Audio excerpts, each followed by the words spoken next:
Good afternoon to day 289. Just getting up on the roof. It's a late start today because I've been inside doing other bits and bobs. The roof seems to have settled in okay. We did have a few aspects of concrete coming off last night when we tried to put water on it, which is a bit weird, and it did rain today, which kept cooling us off for a while. But anyway, before I start babbling, please like and subscribe as always. Please help me get obviously the comments up to try and get the engagement up. Obviously this is the roof that was poured yesterday, for those who don't know that we were pouring today. So this is the garage roof. We've got a few little elements on it that need to be looked at. We've got a couple of little stone holes that seem to be here. We've got a couple of little round holes. It looks like bubbles have come up. Quite a few of those in fact, which is a bit weird. Not too sure what causes that. Anyone that knows, let me know. I would have thought it's where they throw the water on a sponge and then they use the large poled trowel. I'm sure there's a technical word for that. Can't see any cracks, which is nice. We do need to get some more water up here sooner rather than later. There are stones up here, which I'm assuming have come out of holes that are on the floor. Oh, we've got one crack. There's one crack there. Take a look at that in a minute. What else am I seeing? Nothing really. It looks like it's all good. The water's running. Our runs worked for once. Yay! 4 pours later and we managed to master our water runs. Can't be a bad thing. So there we go. We can now consult. Anybody that needs us help with runs, let me know. Saying that, I actually helped someone this morning. Neil, hope everything got sorted, mate. Someone called me today about issues he's having with cracks in concrete. It sounds like he took the jacks down too soon myself, but Neil says he didn't, so fingers crossed he'll get it sorted.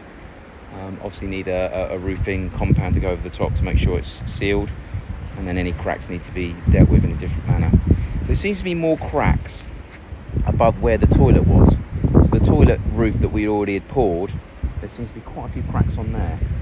So it's a thinner concrete, and there's a lot more of them. So whether it's because it's obviously dry, but there's a lot of quite long cracks on there as well. So let me turn you around so you can see. So we've got a lot of cracks like that there. Look, there's one there, there's one here, there's 2 here, 1 here, another one there, quite a few through here. So the roof itself pretty much came through here. So it seems to be just on this little bit of roof where the toilet was, it seems to be quite a few cracks. But elsewhere, I don't seem to have anything bar the one I saw over here. So I'm not too sure why it seems to have cracked more over there than here. Bear in mind that's a lot more stable. What's going on dried concrete. There's a slight crack there.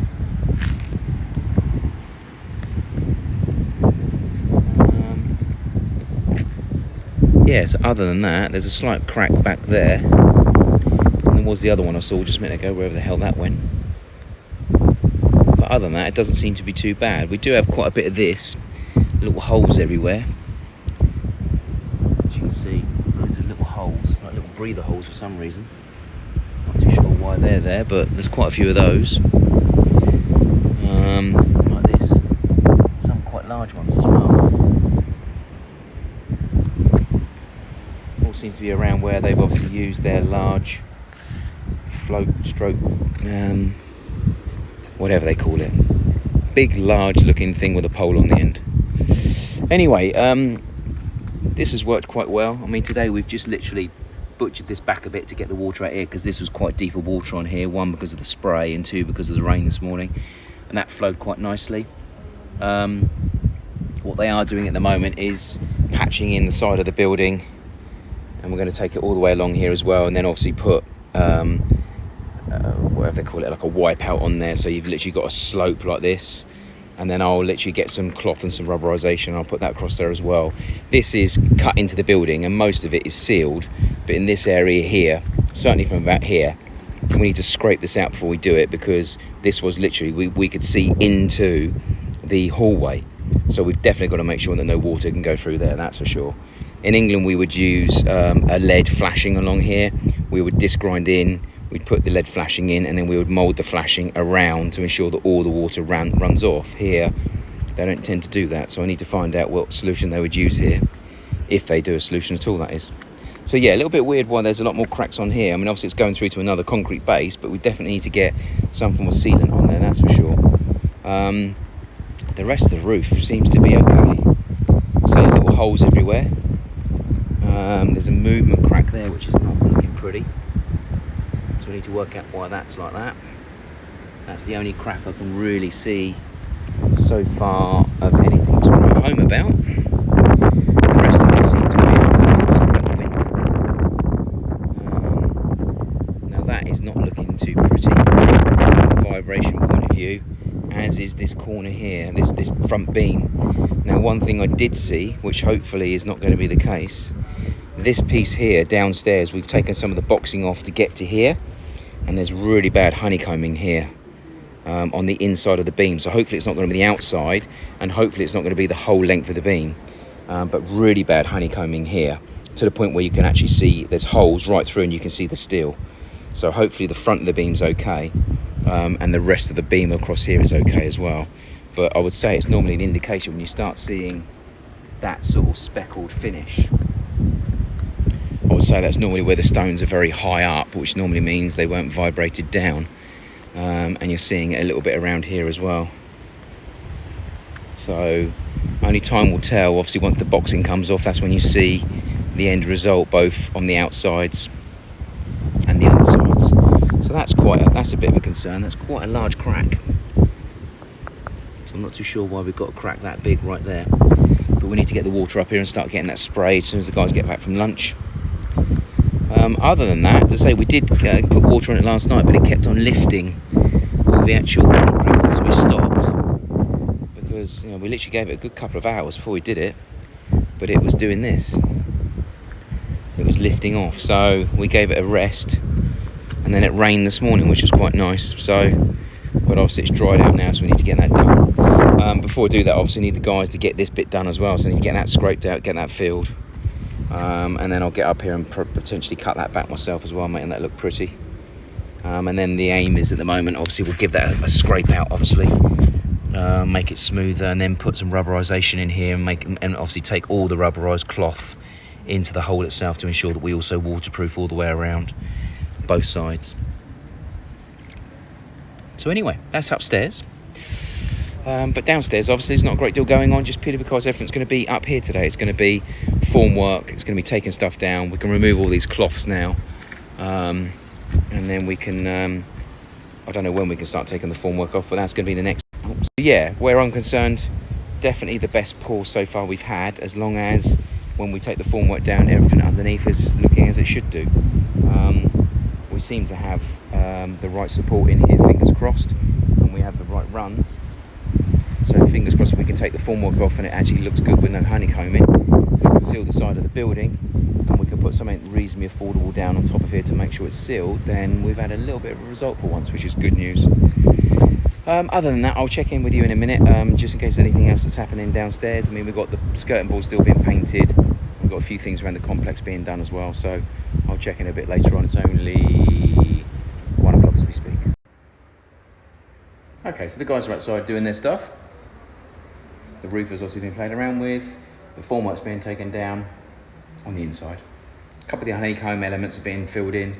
They're also patching in the roof upstairs, which I showed you earlier on. We've cut the drain pipe out. The drain's flooding and flowing nicely. The guys are out there actually chasing out the old drain, and actually going to be covering that back over again. And they're also looking at the floor in the cottage as well. Whilst they're doing that, I'm in here doing a very, very laborious task that I've been putting off for quite some time now. The stupid idea of buying chandeliers. So number one, they're chrome, which here doesn't last 5 minutes with the doors open and the salt wind coming through. So I've been up here painstakingly, as you can see, trying to cover them with some form of rush treatment. And the other thing I've got to do as well is now painstakingly take off every single one of these little bags to reveal these, which look beautiful. But judging by the glass on our light, you can't really see them around the corner, but the pendulum lights, my wife has taken those off today and cleaned them again this month. So once a month we have to take them off and clean them because they just get completely misty. I assume from the salt stroke wind coming through the doors mixed with obviously the cooking element as well. So probably my cooking in fairness. But yeah, so at the moment there is a little bit of surface look on here already, and these have only been up a couple of months. So I should have actually coated these before I put them up, and I never, and I keep on putting it off. And today I thought, you know what, I need to get it done. But now I've been up here, I wish I'd done it a bit sooner. So you know what rust and corrosion's like, once it starts, it carries on. So anyway, showing you what laborious task I've got to go through. I've literally got to, sorry, trying to do this up a 10-foot ladder. I've got to literally laboriously go through and snip each one of the elastic bands. And all of the bags obviously are doubled over, so it's just literally pulling them off. I mean, that one's quite simple because they're just twos, but then the further you get back here, they're folded over, and now they become fours, and the further you go back they become threes, and so on and so forth. So think of me whilst I'm creating a mess for myself. And then once that's done, you think that would be the real difficult task dealt with. Oh no. Every single one of these little holes represents a glass crystal, which is around about 5 inches long. I've got to laboriously fish the wire through the crystal and then put the crystal wire through there. And I've got to do that for, as you can see, I don't know how many. I'd probably say 20 each side minimum. So there's 60 on here. And its brother is sitting over there looking at me going, my turn next. So, note to self, when your wife says, let's get some wicker ones that don't corrode and look really good on the beach, listen. Sorry, wife, thank you. Okay, so it's 5:45. Chandeliers are now done. Where am I? Why am I not? Probably spin it around is easier. So they look pretty cool.